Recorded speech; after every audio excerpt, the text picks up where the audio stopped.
Kaleshwaram commission ముందుకు BRS అధినేత కేసీఆర్ హాజరయ్యారు. భారీ కాన్వాయ్ తో ఆయన బీఆర్కే భవన్ కు వచ్చారు. అటు మరోపక్క బీఆర్కే భవన్ వద్ద అటు గులాబీ నేతలు భారీగా చేరుకోవడం జరిగింది. అక్కడ పరిస్థితి చూస్తుంటే హంగామా కనిపిస్తుంది, హై టెన్షన్ నెలకొంది. అటు పోలీసులు కూడా భారీగా చేరుకున్నారు. మనం విజువల్స్ చూస్తున్నాం.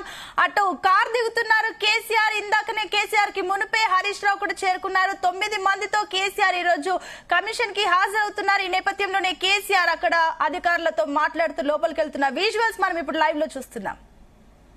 దీనికి సంబంధించి మరిన్ని డీటెయిల్స్ మా బ్యూరో చీఫ్ నరేందర్ అందిస్తారు. నరేందర్, ఇక్కడ కేసీఆర్ చేరుకున్నట్లు తెలుస్తుంది, ఏంటి దీనికి సంబంధించిన డీటెయిల్స్? మరికొన్ని అంటే ఆల్రెడీ ఇప్పుడే చేరుకున్నటువంటి పరిస్థితి మనం చూస్తున్నాం. జస్ట్ 1 మినిట్ అవుతుంది. కేసీఆర్ వెంట హరీష్ రావుతో పాటు ప్రశాంత్ రెడ్డి, అదేవిధంగా చాలా మంది వదిరాజు రవిచంద్రతో పాటు చాలా మంది లీడర్లు, బీఆర్ఎస్ సంబంధించినటువంటి లీడర్లు ఇక్కడికి రావడం జరిగింది. ఆయనతో పాటు కేవలం ఒకే వెహికల్ మాత్రమే ఇక్కడికి లోపల బీఆర్కే భవన్ దగ్గరికి రానిచ్చారు. మిగతా వెహికల్స్ అన్ని కూడా వందలాది వెహికల్స్ మనం చూస్తున్నాం. అక్కడ లాంగ్ లో కనిపిస్తున్నాయి. అక్కడ అంబులెన్స్ తో పాటు మిగతా వెహికల్స్ అన్ని కూడా అక్కడ ఉన్నాయి. దాదాపు ఆదర్శ్ నగర్ రోడ్డుతో పాటు అదేవిధంగా తెలుగు తల్లి ఫ్లైఓవర్ కింద ఉన్నట్టు ఏదైతే ఉందో అక్కడ దాకా మొత్తం పూర్తిగా ట్రాఫిక్ జామ్ ఉంది. ఆ ఏరియా మొత్తం కూడా కార్లను అక్కడే నిలిపివేసినట్టుగా మనకు తెలుస్తుంది. ఇప్పుడు ప్రజెంట్ 1 నిమిషం క్రితం కేసీఆర్ లోపలికి వెళ్లారు. పార్టీకి సంబంధించినటువంటి కొంతమంది లీడర్స్ తో అనుకున్న సమయం కంటే 11:30కి వస్తారని వాళ్ళు షెడ్యూల్ ఇచ్చారు. కానీ ఎగ్జాక్ట్లీ 11 గంటలకు కేసీఆర్ ఇక్కడికి చేరుకున్నటువంటి పరిస్థితి ఉంది. అయితే ఇక్కడికి వచ్చిన తర్వాత నేరుగా ఆయన పైకి వెళ్లి 8వ ఫ్లోర్ కు వెళ్తున్నారు. 8వ ఫ్లోర్ లో ఆయనకు విచారించేటువంటి ఏదైతే ఉందో గది, ఆ గదితో పాటు బయట కొంతమందిని 10 మందిని వెయిట్ చేయిస్తారు. ఆ క్లోజ్ డోర్ గా జస్టిస్ ఘోష్ కమిషన్ అడిగేటువంటి ప్రశ్నలు ఏదైతే ఉన్నాయో అవి లోపల సంధించే అవకాశం ఉంటుంది. కేసీఆర్ ను మాత్రమే పిన్ టు పిన్ ఒక్కొక్కరిని స్ట్రైట్ గా 1 to 1 అడిగే అవకాశం ఉంటుంది. ఏమేమి క్వశ్చన్లు అడగబోతున్నారు ఏంటి అనేది మనకి పూర్తి సమాచారం వచ్చే అవకాశం ఉంటుంది. బట్ మనకున్నటువంటి సమాచారం ప్రకారం మొన్న ఈటెల రాజేందర్ అడిగినటువంటి ప్రశ్నలతో పాటు అదనంగా హరీష్ రావుతో అడిగినటువంటి ప్రశ్నలకు అదనంగా కొన్ని క్వశ్చన్లు ప్రత్యేకించి కేసీఆర్ మాత్రమే అడగాల్సిన క్వశ్చన్స్ ఉన్నాయి. అవి ఏమేమి అడుగుతారు అనేది కూడా మనకు చూడాల్సిన అవసరం ఉంది. ఎందుకంటే రీడిజైనింగ్ సమయంలో మనం చూసాం కాళేశ్వరం సంబంధించినటువంటి ప్రాజెక్టు నిర్మాణానికి అంటే ముందు ఇక్కడ ఎందుకు నిర్మించాల్సిన పరిస్థితి వచ్చింది. ఎందుకంటే మేడిగడ్డ అడుమైనటువంటి ప్రాంతమా కాదా, అలాంటి సాయిల్ టెస్ట్ నుంచి మొదలు పెట్టుకుంటే పర్యావరణ అనుమతుల నుంచి మొదలు పెట్టుకుంటే అవన్నీ మీరు అనుమతులు తీసుకున్నారా లేదా? ఎందుకంటే ఆనాడు కాంగ్రెస్ ప్రభుత్వం లో ఉన్నప్పుడు అదే ప్లేస్ లో ఆల్రెడీ ప్రాజెక్టు ఉండేది. బట్ దాన్ని రీకన్స్ట్రక్ట్ చేయాలనేటువంటి ఆలోచన ఈ బీఆర్ఎస్ ప్రభుత్వం అధికారంలోకి వచ్చిన వెంటనే నిర్ణయం తీసుకోవడం జరిగింది. వెంటనే దాని నిర్ణయంలో భాగంగానే వెంటనే దీన్ని మళ్ళీ పూర్తి స్థాయిలో అప్పటిన్నటువంటి కేవలం 14 టీఎంసీల కెపాసిటీ నుంచి దాదాపు 114 టీఎంసీల కెపాసిటీకి పెంచాల్సిన అవసరం ఉందని కూడా కేసీఆర్ ఆనాడు కేబినెట్ నిర్ణయం తీసుకున్న నేపథ్యంలో వెంటనే అధికారంలోకి వచ్చినటువంటి 6 నెలల్లోనే కేసీఆర్ తన బర్త్డేను కూడా వదుకొని మహారాష్ట్రకు వెళ్ళాడని కూడా పార్టీకి సంబంధించినటువంటి నేతలు పదే చెప్తుంటారు. ఆనాడు వెంటనే వెళ్ళి ఫిబ్రవరి 17 నాడు వెళ్ళి అక్కడ మహారాష్ట్రలో ఫడ్నవీస్ తో పాటు అదేవిధంగా అక్కడ ఉన్నటువంటి ఇరిగేషన్ శాఖ మంత్రిని పలుసార్లు హరీష్ రావు కలిశారని, దాని తర్వాత కేసీఆర్ కూడా స్వయంగా తన పుట్టినరోజు వెళ్ళి ఆయన ఒప్పించే ప్రయత్నం చేశారని కూడా పార్టీకి సంబంధించిన వాళ్ళు చెప్పారు. ఇక్కడ కూడా అనుమతులు ఇవ్వకపోవడం వల్లనే మళ్ళీ మేడిగడ్డ దగ్గర అనువైనటువంటి ప్రాంతం చూసి అక్కడ ప్రాజెక్టు నిర్మాణం చేపట్టాల్సి వస్తుంది. దానికి ఎంతో ఎక్సర్సైజ్ చేయాల్సి వచ్చింది. కొన్ని నెలల పాటు అందరి మేధావుల్ని, ఇరిగేషన్ సంబంధించినటువంటి వ్యక్తుల్ని తెలుసుకున్న తర్వాతనే అక్కడ డిజైన్ చేయాల్సి వచ్చింది. ఒక వ్యాప్కో కంపెనీ అనేది ఉంది. వ్యాప్కో కంపెనీ ఒక సిడబ్ల్యూసి సంబంధించినటువంటి సెంట్రల్ వాటర్ కమిషన్ సంబంధించినటువంటి అనుమతితో అక్కడ ఉన్నటువంటి వాళ్ళ ఆధీనంలో నడిచే వ్యాప్కో కమిషన్ ఏదైతే ఉందో వ్యాప్కో సంబంధించినటువంటి సంస్థ ఉంటుంది.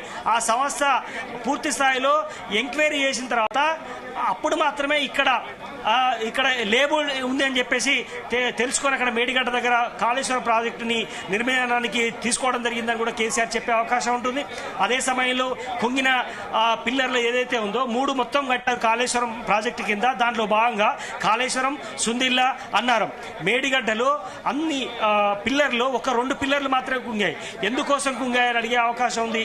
కింద ఇసుక తేనెల మధ్య అంటే సరైన లోతు కట్టారా లేదా, మీరు సొంతంగా ఒక ఇంజనీర్ లాగా సొంత నిర్ణయం తీసుకున్నారనే ఆరోపణలు వస్తున్నాయి. అంతలో ఎందులో వాస్తవం ఎంత ఉంది అని కేసీఆర్ అడిగే అవకాశం ఉంటుంది. అదేవిధంగా ఇరిగేషన్ శాఖకు స్వేచ్ఛ ఇచ్చారా లేదా, ఆర్థిక శాఖ అనుమతి లేకుండా ఇష్టానుసారంగా మీరు సీఎంగా అన్ని నిర్ణయాలు తీసుకున్నారా లేదా అడిగే అవకాశం ఉంటుంది.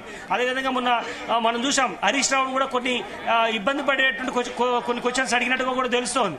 బట్ సిడబ్ల్యూసీ సంబంధించినటువంటి విషయాలు కానీ అదేవిధంగా దానికి సంబంధించినటువంటి ఏదైతే ఎన్డీఎస్ఏ రిపోర్టుకు సంబంధించినటువంటి దాంట్లో కూడా కొంత తప్పులు దొరికాయి కాబట్టి అవి కూడా అడిగే అవకాశం ఉంటుంది. మొత్తానికి చాలా రకాల క్వశ్చన్స్ని సొంత నిర్ణయంతో అంటే ఒక ఉద్యమ నాయకుడిగా తొలి ముఖ్యమంత్రిగా అవకాశం ఇచ్చిన నేపథ్యంలో మీరు సొంతంగా అన్ని నిర్ణయాలు మంత్రులకు తెలియకుండా మీరు నిర్ణయాలు తీసుకున్నారా అని కూడా జస్టిస్ ఘోష్ కమిషన్ అడిగే అవకాశం ఉంటుంది. బట్ ఇవన్నీ కాదు, క్యాబినెట్లోనే నిర్ణయం తీసుకున్న తర్వాతనే ఈ కాళేశ్వరం ప్రాజెక్టు కట్టాల్సిన పరిస్థితి వచ్చిందని చెప్పే అవకాశం ఉంటుంది. ఇట్లా చాలా ప్రశ్నలకు ఆయన స్ట్రేట్గా సమాధానం ఇచ్చేందుకు మనం చూసాం. కేసీఆర్ ఇప్పుడు దిగుతున్నప్పుడు ఆయన చేతుల్లో కూడా ఫైల్ కనపడింది. ఆ ఫైల్లో చాలా క్లుప్తంగా చాలా పిన్ టు పిన్ ఏమేమి చెప్పదలుచుకున్నాడో అన్ని విషయాలు ఆ ఫైల్లో రాసుకొని వచ్చారు, టైప్ చేసుకొని వచ్చారు. నిన్న మనం చూసాం, నిన్న వ్యవసాయ క్షేత్రంలో ఇరిగేషన్ శాఖకు సంబంధించినటువంటి మాజీ అధికారులు అదేవిధంగా చాలా మంది కూడా దీనికి సంబంధించి ఎక్సర్సైజ్ చేశారు. కేసీఆర్ పోయి ఏం మాట్లాడాలి, ఏం ప్రశ్న అడిగితే ఏం చెప్పాలి, ఇట్లాంటి చాలా అంశాల మీద ఎక్సర్సైజ్ చేసిన తర్వాతనే ఆయన ఫైల్ తీసుకొచ్చారు. అవసరమైతే ప్రశ్నలకు సంతృప్తి చెందకపోతే ఆ ఫైల్ కూడా ఇచ్చి వెళ్ళడానికి కేసీఆర్ వచ్చినట్టుగా తెలుస్తుంది. ఈ మధ్యకాలంలో 2 బుక్స్ కూడా ప్రింట్ చేశారు. ఆ బుక్స్ను కూడా ఇచ్చే అవకాశం ఉంటుంది. బట్ చూడాలి, ఇది రిటైర్డ్ జడ్జికి వేసినటువంటి జస్టిస్ ఘోష్ కమిషన్ కాబట్టి ఇది సంతృప్తికరంగా చెందితే ఓకే, లేకపోతే వాళ్ళు ఏ రకమైన నిర్ణయాలు తీసుకున్నా దానికి నేను సిద్ధంగా ఉన్నానని చెప్పే అవకాశం కూడా ఉంది. బట్ ఏదైనప్పుడు కూడా కేసీఆర్ ఇక్కడ దాకా రావడం ఒక పెద్ద న్యూస్ అయితే, ఇప్పుడున్నటువంటి ప్రభుత్వం రేవంత్ రెడ్డి ఈ కేసీఆర్ని ఇరికించే కుట్ర జరుగుతుంది, ఇరికించేలాగా గత ప్రభుత్వాన్ని ఇబ్బంది పెట్టేలాగా కుట్రపూరితంగా చేస్తున్నారు అన్నటువంటి ఒక ప్రాపగండా ఏదైతే చేస్తున్నారో అది నిజమా కాదా మనకు భవిష్యత్తులో తేలే అవకాశం ఉంది. బట్ కేసీఆర్ మాత్రం ఆయన ఏం పట్టించుకోకుండా నేను తొలి ముఖ్యమంత్రిని, ఉద్యమ నేతను, ఇవన్నీ ఏం పట్టించుకోకుండా ఆయన క్లియర్ కట్గా కమిషన్ పిలిచింది, నోటీసులు ఇచ్చింది, అందుకనే నేను వచ్చాను అనే విధంగా ఆయన వచ్చి ఆయన ప్రజెంటేషన్ చేసే అవకాశం అయితే కనిపిస్తుంది. జస్టిస్ ఘోష్ కమిషన్ ఏదైతే ప్రశ్నలు అడుగుతారో అడిగే ప్రశ్నలకు ప్రతిదీ కూడా ఆయన చెప్పడానికి ప్రిపేర్గా మనకు అర్థమవుతోంది. అయితే నరేందర్, మరోపక్క అటు లోపల చూస్తే కేసీఆర్ విచారణకు హాజరయ్యారు, బయట చూస్తే అటు బీఆర్ఎస్ కార్యకర్తలు, నేతలు అందరూ కూడా అటు ప్లాకార్డులు పట్టుకొని నిరసనలు చేస్తున్నారు. కాబట్టి ఏంటి సిచ్యువేషన్, బయట సిచ్యువేషన్ ఏంటి ప్రెసెంట్? ఎస్, మన వీడియో జర్నలిస్ట్ హేమంత్ కృష్ణ కూడా అక్కడే ఉన్నారు. ఒకసారి మనం చూపించే ప్రయత్నం చేస్తారు. ఒకసారి మొత్తం ప్లకార్డ్స్ తోటి పెద్ద ఎత్తున అక్కడ మనకు పోలీసు వెహికల్స్ కనిపిస్తున్నాయి కదా, అక్కడ భారీ పెద్ద ఎత్తున ఫ్లెక్సీలు పెట్టారు, ప్లకార్డ్స్ పట్టుకున్నారు. బీఆర్ఎస్ జెండాలతో, జాగృతి జెండాలతో పెద్ద ఎత్తున ఈ బీఆర్కే భవన్ చుట్టూ కూడా వందలాది మంది కార్యకర్తలు వేసి ఉన్నటువంటి పరిస్థితి మనం చూస్తున్నాం. జై కేసీఆర్ అంటూ నినాదాలు చేస్తున్నారు. కుట్రపూరితంగా కేసీఆర్ ని ఇబ్బంది పెట్టేలాగా చేస్తున్నారు. ఒక ఉద్యమ నాయకుడిని, కేసీఆర్ తొలి ముఖ్యమంత్రిగా ఆయనను అబాసుపాలు చేసేందుకు ఈ రకంగా చేస్తున్నారంటూ నినాదాలు చేస్తున్నటువంటి మనకు వాయిస్ కూడా వినపడుతుంది. చాలా మంది ప్లకార్డ్స్ కూడా పట్టుకొని ఉన్నారు. మనం హరీష్ రావు వచ్చినప్పుడు కూడా మనం చూపిస్తున్నటువంటి ఏరియాలో మొత్తం కూడా వందలాది మంది కార్యకర్తలు వచ్చారు.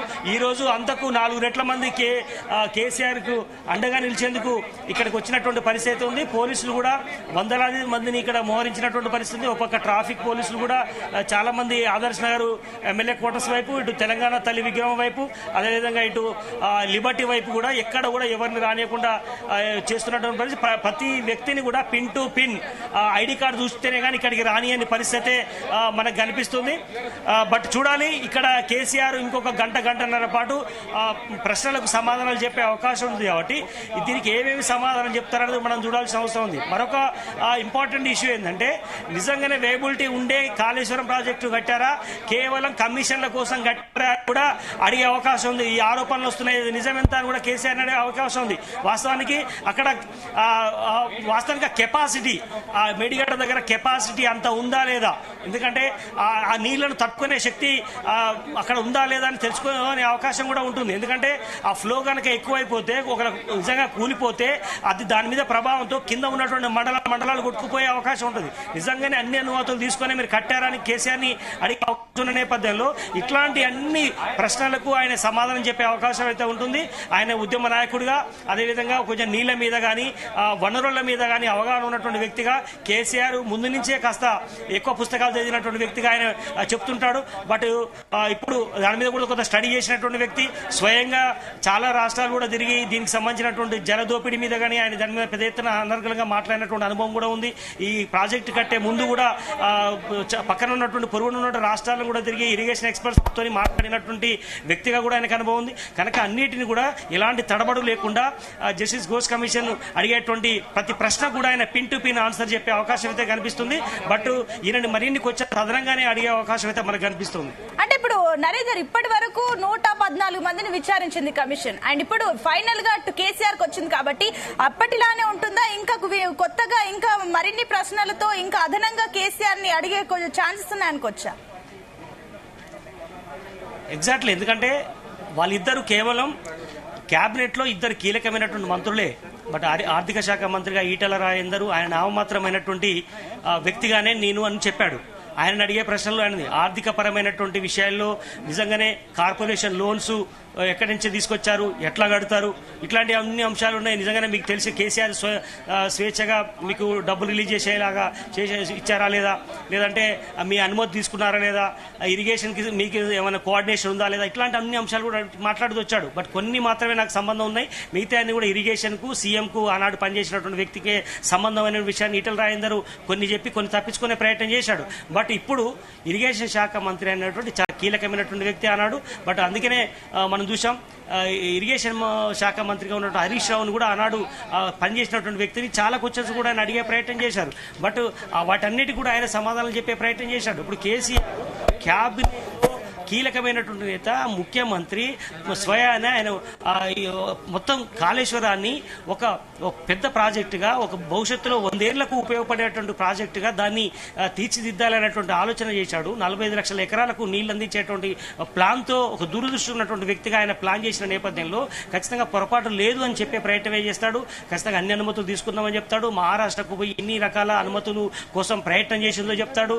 ఫడ్నవీస్ దగ్గరికి పోవడం కానీ, దాని తర్వాత పక్కన ఉన్నటువంటి పొరుగున్నటువంటి రాష్ట్రాల విషయంలో కానీ, గోదావరి మీద గతంలో కట్టినటువంటి ప్రాజెక్టులు, అదే గతంలో కట్టినటువంటి పరిస్థితి. ఎందుకంటే ఇది ప్రెస్టీజియస్ గా 3.5 సంవత్సరాల్లోనే 90,000 కోట్ల రూపాయలతో కట్టినటువంటి చరిత్ర ఉందని కూడా కేసీఆర్ పదే చెప్తాడు, ఇరిగేషన్ శాఖ మంత్రి చెప్తాడు.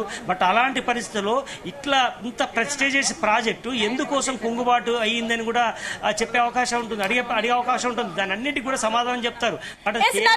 నరేందర్ మీరు అలాగే ఉండండి, మన కీలకమైన అప్డేట్ అందుతుంది. అటు కేసీఆర్ కాళేశ్వరం విచారణ సమయంలో అపశృతులు ఎదురవుతున్నాయి.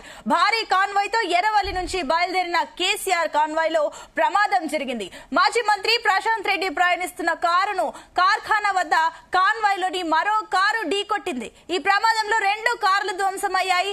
మరోపక్క చూసుకున్నట్లయితే ఎర్రవల్లిలో కేసీఆర్ ఫామ్ హౌస్ లో ఎమ్మెల్యే పల్లా రాజేశ్వర్ రెడ్డి జారిపడ్డారు. దీంతో ఆయన తుంటి ఎముకకు గాయమైనట్లు తెలుస్తోంది. చికిత్స నిమిత్తం ఆయనను హైదరాబాద్ లోని యశోద ఆసుపత్రికి తరలించారు. ఇక కాళేశ్వరం కమిషన్ ముందు కేసీఆర్ విచారణకు హాజరయ్యేందుకు ముందు పల్లా రాజేశ్వర్ రెడ్డి అక్కడికి వెళ్లారు. ఈ క్రమంలోనే ఆయన్ను కలిసేందుకు ఎమ్మెల్యేలు, ఎమ్మెల్సీలు, ఇతర నాయకులు ఎర్రవల్లికి చేరుకున్నారు. ఈ సమయంలోనే ఆయన జారిపడినట్టు తెలుస్తుంది. ఎస్ నరేందర్, మనం చూస్తున్నాం అటు కేసీఆర్ విచారణ సమయంలో ఒక్కొక్కటిగా అటు బీఆర్ఎస్ నేతలకు కానివ్వండి, కార్యకర్తలు కానివ్వండి, ఒక్కొక్క అపశృతి కనిపిస్తుంది. ఎస్ నరేందర్, చెప్పండి ఏంటి అక్కడ సిచ్యువేషన్ ఇప్పుడు ప్రెసెంట్? ఎస్ నరేందర్, మరోపక్క చూసుకున్నట్లయితే ఇప్పుడు కేసీఆర్ కారు దిగుతున్న సమయంలో కూడా చూస్తున్నాము ఏదైతే కొన్ని కీలకమైన డాక్యుమెంట్స్ లోపల తీసుకెళ్తున్నారు. And at the same time అంతకంటే ముందుగా విచారణకు హాజరవ్వడానికి ముందుగా అటు పల్లా రాజేశ్వర్ కానివ్వండి, ఇంకా కొందరు నేతలు కూడా కలవడానికి వెళ్లారు. కొన్ని అపశృతులు కనిపిస్తున్నాయి, ఏంటి దీనికి ఏం చెప్తారు? ఎస్, వాస్తవానికి ఇలా మార్నింగ్ కవిత వెళ్ళింది బీఆర్ఎస్ ఎమ్మెల్సీ వాళ్ళ తండ్రికి ఇక్కడికి తీసుకొని రావడం కోసం, అందులో భాగంగా కట్టసిగా కలవడం కోసం వెళ్ళింది. హరీష్ రావు వెళ్ళారు, అదేవిధంగా పల్లా రాజేశ్వర్ రెడ్డి వెళ్ళారు, చాలా మంది ఆర్ఎస్ ప్రవీణ్ కనిపించారు, ప్రశాంత్ రెడ్డి కనిపించారు. వీళ్ళందరూ ఇలా మార్నింగ్ అవర్స్ లో వెళ్లి కేసీఆర్ వెంట రావాలన్నటువంటి నిర్ణయం తీసుకొని వెళ్ళడం జరిగింది. అయితే అక్కడ వాష్రూమ్ లో పల్లా రాజేశ్వర్ రెడ్డి ప్రజెంట్ ఉన్నటువంటి ఎమ్మెల్యేకి అక్కడ కాలు జారి కింద పడినటువంటి నేపథ్యంలో ఆయనకు కాలుకు ప్యాచర్ అయినట్టుగా మనకు లేటెస్ట్ ఇన్ఫర్మేషన్ అందుతుంది. అక్కడ ఒక పక్క కేసీఆర్ ఇక్కడికి వచ్చారు, అదే సమయంలో ఆయన ఆయనను నేరుగా యశోద హాస్పిటల్కి తరలించినట్టుగా కూడా మనకు తెలుస్తుంది. యశోద హాస్పిటల్కి తరలిస్తున్న ఒకవైపు అయితే మళ్ళీ దారిలో ఒక కారు మళ్ళీ వేరే దానికి కారు గుద్దుకొని మరొక అపశృతి జరిగినట్టుగా కూడా తెలుస్తోంది. ఒక పక్క కేసీఆర్ ఇక్కడికి రావడమే ఆ పార్టీ పెద్ద ఇబ్బందిగా ఫీల్ అవుతున్నటువంటి నేపథ్యంలో ఒక పక్క అపశృతుల మీద అపశృతులు జరుగుతున్నటువంటి నేపథ్యం అనేది ఖచ్చితంగా పార్టీకి కొంత ఇబ్బందికరంగా మారినటువంటి పరిస్థితి ఉంది. ఒక పక్క నిన్న మనం చూసాం దీనికి సంబంధించినటువంటి సిటీ విచారణ ఎదుర్కొంటున్నటువంటి పక్క కేసు మనం నడుస్తుంది, అదో పక్క ఇష్యూ నడుస్తుంది, ఒక పక్క అపశృతులు జరుగుతున్నటువంటి పరిస్థితి మనం చూసాం. మొన్న గోపీనాథ్ చనిపోయారు. ఇట్లా పార్టీకి కొంత ఇబ్బందికరమైనటువంటి పరిస్థితి మనకు కనిపిస్తోంది. అయితే నరేందర్, ఇప్పుడు మరోపక్క మనం చూస్తున్నాం కేసీఆర్ విచారణకు హాజరయ్యే ముందు కార్ దిగుతూ వెళ్తున్నప్పుడు కూడా ఆయన చేతిలో బ్లూ కలర్ ఫైల్ చూసాం. ఒక ఫైల్ తో సహా ఆయన కొన్ని డాక్యుమెంట్స్ పట్టుకొని లోపలికి వెళ్తున్నట్లు తెలుస్తుంది. అంటే ఇప్పుడు విచారణ సమయంలో కేసీఆర్ మన కీలకమైన డాక్యుమెంట్స్ కమిషన్ కు సమర్పించే ఛాన్సెస్ ఉన్నాయా? వాటి కోసమే తీసుకెళ్తున్నారా? ఎస్, మనం ఇంతకుముందు చెప్పినట్టుగానే ఒకసారి కేసీఆర్ దిగే సమయంలో కూడా మనం చూసాం ఆయన వెంట ఒక ఫైల్, బ్లూ కలర్ ఫైల్ కనిపించింది. ఆ ఫైల్లో మొత్తం చాలా క్లియర్ కట్ గా అన్ని విషయాలు దాదాపు 100 క్వశ్చన్లు అడిగినా కూడా సమాధానం చెప్పేలాగా అన్ని రకాల క్వశ్చన్స్కు క్వశ్చన్ అండ్ ఆన్సర్ వచ్చేలాగా ఆయన మొత్తం ప్రిపేర్ చేసుకొని రావడం జరిగింది. ఒక ఫైల్ని తయారు చేసుకోవడం జరిగింది. దాదాపు 20-30 పేజీలు లాగా కనిపించింది మనకు ఫైలు. ఆ ఫైల్లో అన్ని విషయాలు ఉన్నాయి. అనుమతులు మొదటి నుంచి పొందినప్పటి నుంచి చివరికి అయిపోయి టెంకాయ కొట్టే వరకు ఏమేమి జరిగిందో పిన్ టు పిన్ ఆ 3.5 సంవత్సరాల చరిత్ర మొత్తం రాసుకొని వచ్చినట్టుగా మనకు తెలుస్తుంది. బట్ చూడాలి, దీని మీద జస్టిస్ ఘోష్ కమిషన్ ఎలాంటి క్వశ్చన్ అడిగినా చెప్పడానికి సిద్ధంగా ఉన్నాడు కేసీఆర్. బట్ ముఖ్యమంత్రిగా ఆనాడు క్యాబినెట్లో ఏమేమి నిర్ణయాలు తీసుకోవాల్సి వచ్చింది, ఎన్ని దఫాల క్యాబినెట్ మీటింగ్లు పెట్టారు, క్యాబినెట్ మీటింగ్లు పెట్టినప్పుడల్లా ఎలాంటి నిర్ణయాలు తీసుకున్నారు, ఎన్నిసార్లు కాళేశ్వరం పోయి వచ్చారు, ఎన్నిసార్లు ఉంది, ఆ మెగా కంపెనీకి ఎన్ని దఫాలుగా అమౌంట్ చెల్లించాల్సిన పరిస్థితి వచ్చింది, వేబిలిటీ ఉన్నటువంటి చోటనే కట్టారా లేదా, ఇట్లా ఎన్నో రకాల క్వశ్చన్లకు ఆయన సమాధానాలు చెప్పేందుకు ఆయన ఆల్రెడీ ప్రిపేర్ అయ్యారు. బట్ మళ్ళీ ఒకవేళ అడిగితే డాక్యుమెంట్ చూసి చదువుకోండి అని కూడా ఇచ్చే అవకాశం అయితే కనిపిస్తుంది. బట్ చూడాలి దీని మీద మరి జస్టిస్ ఘోష్ కమిషన్ సంతృప్తి చెందుతుందా, మళ్ళొకసారి మనం చెప్పే అవకాశం ఏమైనా ఉంటుందా. మనం చూసాం హరీష్ రావుని మరోసారి వస్తారా అనేది కూడా అడిగినట్టుగా తెలుస్తుంది. బట్ ఈటల రాజేందర్ కూడా అవసరమైతే నేను కూడా మరోసారి పిలిస్తే రావడానికి సిద్ధంగా ఉన్నానని కూడా చెప్పినట్టుగా తెలుస్తుంది. బట్ ఇప్పుడు మాజీ ముఖ్యమంత్రి హోదాలో ఆయన తెలంగాణ తెచ్చిన వ్యక్తి కానీ చెప్పుకుంటున్నటువంటి బీఆర్ఎస్ పార్టీ ఒక వ్యక్తిని ఈ రోజు ఇక్కడికి పిలవడమే పెద్ద న్యూస్ అనుకుంటే, పెద్ద ఎత్తున ఈ కార్యకర్తలు ఇక్కడికి రావడం, పోలీసులు పహారా పెద్ద ఎత్తున కనబెట్టడం, 144 సెక్షన్ లాగా ఇక్కడ మొత్తం కూడా బీఆర్కే భవన్ చుట్టూ ఏర్పాటు చేయడం అనేది, ఒక ముళ్ళ కంచెని ఇక్కడ ఏర్పాటు చేసి పెద్ద ఎత్తున ఎవరు కార్యకర్తలు రానికపోవడం అనేది ఇక్కడ పెద్ద ఎత్తున ఆ పార్టీ తప్పుపడుతుంది. ఈ కాంగ్రెస్ ప్రభుత్వం మాత్రం ఎవ్వరు ఎంతటి వారైనా కమిషన్ ముందు వచ్చి సమాధానం చెప్పి వెళ్లాల్సిందే అన్నటువంటి విషయం మీద ఆ పార్టీకి సంబంధించినటువంటి వాళ్ళు చెప్తున్నారు. నిజంగా తప్పు చేయనప్పుడు కమిషన్ ముందు రావడానికి ఇబ్బంది ఏంటి అనేటువంటి విషయం కూడా ఇప్పటికే మంత్రులు తుమ్మల నాగేశ్వరరావు కావచ్చు, కోమటిరెడ్డి వెంకటరెడ్డి కావచ్చు, జూపల్లి కృష్ణారావు కావచ్చు, వీళ్ళందరూ కూడా పదే చెప్తున్నటువంటి పరిస్థితి ఉంది. అందుకనే వాళ్ళ మీద తప్పు ఉంచుకోకూడదనే ఉద్దేశంతో కేసీఆర్ తన విషయాన్ని కూడా స్పష్టంగా గుండెబద్దలు కొట్టేలాగా కాలేజ్ కమిషన్ ముందు చెప్పేందుకు ఆయన వచ్చారు. బట్ వస్తారా అన్నటువంటి అనుమానాలు కూడా మనకు నిన్న సాయంత్రం వరకు ఉండే. బట్ రాకపోతే వచ్చేటువంటి సమస్యలు ఏందో కూడా కేసీఆర్ అన్ని ఆలోచించి వెళ్ళడమే పార్టీకి మంచి జరుగుతుంది అన్నటువంటి ఉద్దేశంతో భాగంగానే ఆయన ఈరోజు కాళేశ్వరం కమిషన్ దగ్గరికి వచ్చాడు. అన్ని రకాలుగా సమాధానాలు చెప్పడానికి వచ్చినట్టుగానే మనకు అర్థం చేసుకోవాల్సిన అవసరం ఉంది. Right Narender, thank you for the update. So మొత్తం అటు కాళేశ్వరం కమిషన్ కు కేసీఆర్ హాజరైన వేళ అటు కేటీఆర్ స్పందించారు. దీనికి సంబంధించి ఆయన మాట్లాడుతున్నారు. ఇప్పుడు ఒక లైవ్ చూద్దాం. పంచుకునే దౌర్భాగ్య పరిస్థితుల్లో ఇవాళ తెలంగాణ ప్రభుత్వం ఉన్నది. అట్లాంటి చిల్లర ముఖ్యమంత్రి, చిల్లర ప్రభుత్వానికి ఇంతకంటే ఎక్కువ తెలివితేటలు ఉంటాయని నేను అనుకోను. కాళేశ్వరమే కాదు, ఇంకా ఎన్ని కుట్రలు చేసినా, ఎన్ని కేసులు పెట్టినా, ఎన్ని కథలు పడ్డా ముఖ్యమంత్రి గారికి నేను ఒకటే గుర్తిస్తా ఉన్నా, నీ 420 హామీలు, నీ 6 గ్యారంటీల నుంచి ప్రజల దృష్టిని మరల్చాలని ప్రయత్నం చేసినా మల్లనీయం ప్రజల తరపున అడుగుతూనే ఉంటాం. నువ్వెన్ని రకాలుగా వేధించినా నిన్ను వదిలిపెట్టాం. నీ కాంగ్రెస్ పార్టీని బొందబెట్టేదాకా వెంటాడుతూనే ఉంటాం. కేసీఆర్ కమిషన్ ముందు పిలవాలి కాబట్టి పిలిచారనుకోవచ్చా? కేసీఆర్ గారు తెలంగాణ చరిత్ర. కేసీఆర్ ను ఇవాళ పిలిచి అది కూడా ఇరిగేషన్ గురించి మాట్లాడటము అంటే ఇది హనుమంతుడి ముందు కుప్పిగంతులు లాంటివి. ఎందుకంటే కేసీఆర్ గారికి ఉన్నంత క్షుణ్ణమైన అవగాహన, వాగులు, వంకలు, నదులు, చెరువులు, వీటి గురించి ఇరిగేషన్ రంగం గురించి కేసీఆర్ కు ఉన్నంత అవగాహన బహుశా భారతదేశంలోనే ఈరోజు సమకాలీన రాజకీయాల్లో ఏ రాజకీయ నాయకుడికి కూడా ఉండదు. మరి అట్లాంటిది కేసీఆర్ గారిని పిలిచి లేదు అడుగుతామంటే హనుమంతుడి ముందు కుప్పిగంతులే అవుతుంది. ముమ్మాటికి నిజాలు అల్టిమేట్ గా తేల్తాయి. ధర్మము న్యాయమే గెలుస్తుంది. అల్టిమేట్ గా కేసీఆర్ గారి పేరు చరిత్రలో సువర్ణాక్షరాలతో తెలంగాణను సాధించిన నాయకుడిగా, తెలంగాణను సస్యశ్యామలం చేసిన నాయకుడిగా చరిత్రలో సువర్ణాక్షరాలతో లిఖించబడుతుంది. ఈ చిల్లర రాజకీయాలు పట్టించుకోకండి. 6 గ్యారంటీలు 420 హామీల మీదనే మనం అందరం దృష్టి పెడదాం. ఖచ్చితంగా రేవంత్ రెడ్డిని, కాంగ్రెస్ పార్టీని తొందరలోనే ఈ చిల్లర రాజకీయాలు అన్ని ముగిసిన తర్వాత ప్రజాక్షేత్రంలో బట్టలిప్పి నించోబెట్టే విధంగా కార్యాచరణ ఉంటది. దానికి మీ మద్దతు పలకాలని రాష్ట్ర ప్రజలకు రేవంత్ రెడ్డి అనే ఒక చిల్లర నాయకుడు, ఒక చిల్లర వ్యక్తికి కేబినెట్ అంటే అర్థం కాదు, కేబినెట్ ఎట్లా పనిచేస్తుందో అర్థం కాదు. ఎందుకంటే ఆయన ఆలోచనలు వేరు, ఆయన ఎజెండా వేరు.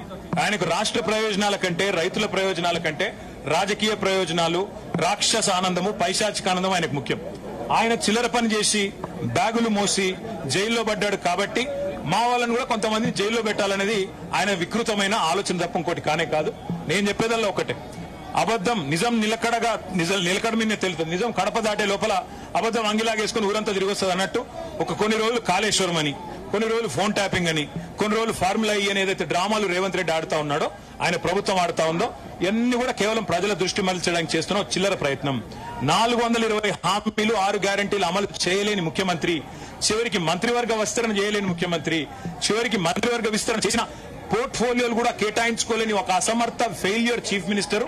ఆయన ఫెయిల్యూర్ ని కప్పిపుచ్చుకోవడానికి చిల్లర ప్రయత్నాలు చేస్తున్నాడు. అంతకంటే చేసేదేం లేదు.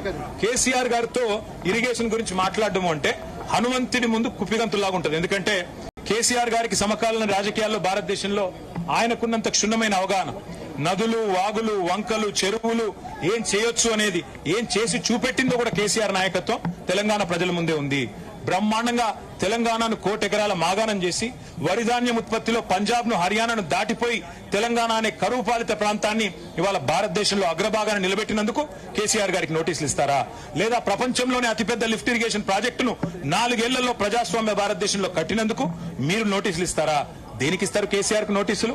అన్ని చర్చలు కూడా ఇవాళ కమిషన్ ముందు జరుగుతాయి. ఎన్ని ప్రశ్నలు అడిగినా వాటికి సమాధానాలు సమర్థవంతంగా మేము చెప్తాము. ఇప్పటికే హరీష్ రావు గారి ప్రెజెంటేషన్ తోనే కాంగ్రెస్, బీజేపీ నాయకుల ఫ్యూజులు ఎగిరిపోయినాయి.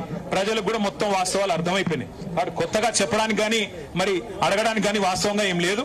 కానీ సాంకేతికంగా పిలవాలి కాబట్టి పిలిచడం నేను అనుకుంటాను. రేవంత్ రెడ్డి వాళ్ళ మామ దగ్గర కూర్చుంటే మంచిది. పిల్లనిచ్చిన మామ దగ్గర రేవంత్ రెడ్డి 5 నిమిషాలు కూర్చొని బుద్ధి జ్ఞానం తెచ్చుకుంటే మంచిది. సూదిని పద్మారెడ్డి గారు, గీత గారి తండ్రి, వారు చెప్పినారు 94,000 కోట్ల ఖర్చైన ప్రాజెక్టులో 1,00,000 కోట్ల అవినీతి అనేది ఒక తెలివి తక్కువ అంటున్నాడు. మరి ఆ తెలివి తక్కువ ఆయన అల్లుడు. మా కర్మగాలి ఆ తెలివి తక్కువ ఇలా ఈ రాష్ట్రానికి ముఖ్యమంత్రి. కాబట్టి మేమనేది ఏంటంటే రేవంత్ రెడ్డి గారు ముందు పోయి వాళ్ళ మామగారి దగ్గర కూర్చొని కొన్ని పాఠాలు నేర్చుకుంటే మంచిది. కాళేశ్వరం ప్రాజెక్టు విచారణ పూర్తిగా అయిపోయిన తరుణంలో మళ్ళీ 2 నెలలు పొడిగించి కేసీఆర్ ను ఇటు హరీష్ రావును పెంచినటువంటి సందర్భం కనిపించింది. దీన్ని ఎట్లా చూస్తుంది? ఖచ్చితంగా కక్ష సాధింపు, రాజకీయ వేధింపు తప్ప ఇందులో ఏమీ లేదు. నిజం నిలకడ మీద తేలుతుంది.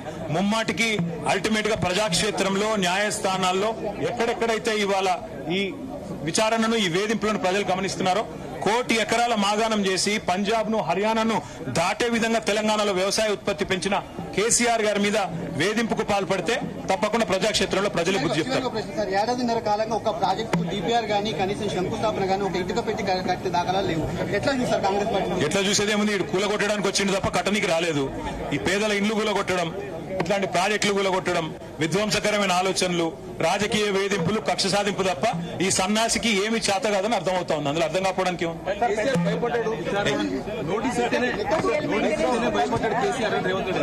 100 జన్మలెత్తినా రేవంత్ రెడ్డి అనే చిల్లరగానికి కేసీఆర్ గొప్పతనం అర్థం కాదు. రేవంత్ రెడ్డి గురువు, ఆయన జేజమ్మతోనే కొట్లాడినోడు కేసీఆర్. ఆ జేజమ్మని ఇక్కడి నుంచి తరిమేసినోడే కేసీఆర్. కాబట్టి రేవంత్ రెడ్డి అనే చిల్లరగాడు ఏం మాట్లాడినా, ఆయన చిల్లర ప్రభుత్వం ఏం చేసినా కేసీఆర్ ఎంటిక కూడా పీకలేరు.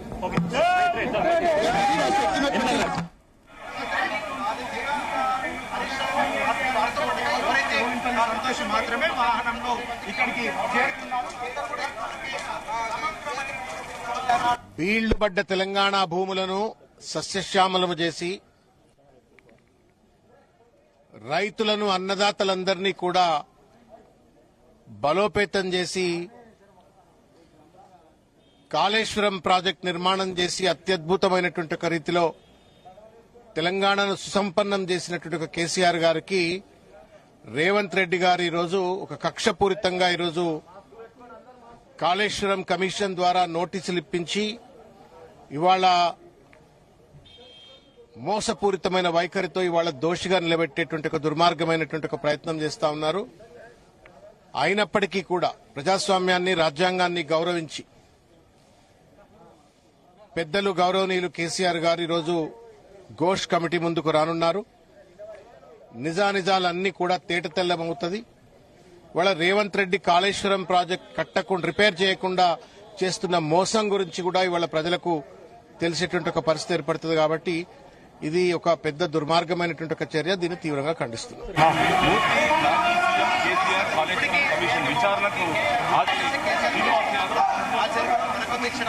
ఎదురుగా పెట్టుకుని రాజకీయాలు చేయాలని ఒక దురుద్దేశం తప్ప ప్రస్తుతం ఉన్న యొక్క కాంగ్రెస్ పార్టీ ప్రభుత్వానికి రేవంత్ రెడ్డి గారికి ఇంకో ఉద్దేశం లేదు. కాళేశ్వరం ప్రాజెక్టు వల్ల జరిగే లాభాలన్నీ కూడా విస్మరించి ఉట్టి రాజకీయాల కోసం, రాజకీయ ఎత్తుగడల కోసం కాళేశ్వరం ప్రాజెక్టుని వాడుకుంటూ కేసీఆర్ గారిని ఇబ్బంది పెట్టి కేసీఆర్ గారి యొక్క రెప్యుటేషన్ ని దెబ్బతీస్తే అదేదో రాజకీయంగా లాభం చేందుకుంటారనే ఆలోచన తప్ప ఇంకోటి లేదు. కమిషన్ ద్వారా వచ్చేది లేదు, పోయేది లేదు. ప్రజలకు తెలుసు, తెలంగాణ ప్రజలకు తెలుసు, పార్టీ క్యాడర్కి తెలుసు, దీంట్లో ఎటువంటి అవినీతి జరగలేదు. తెలంగాణ రాష్ట్రం కోసం ఈ ప్రాజెక్టు కట్టినారని కాబట్టి ముమ్మాటికి ఈ కమిషన్ ద్వారా కేసీఆర్ గారి ఇమేజ్ కే గానీ పార్టీకి గానీ ఏం జరిగేది లేదు. కాళేశ్వరం అనేది తెలంగాణకి ఒక శ్రీరామ రక్షణ ప్రాజెక్ట్. Thank you.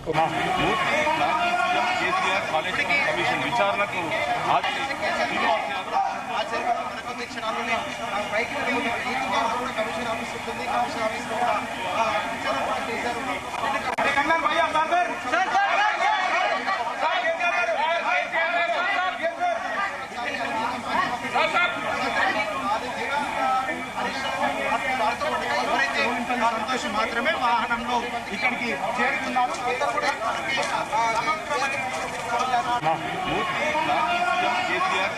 కమిషన్ విచారణకు ఆచరణ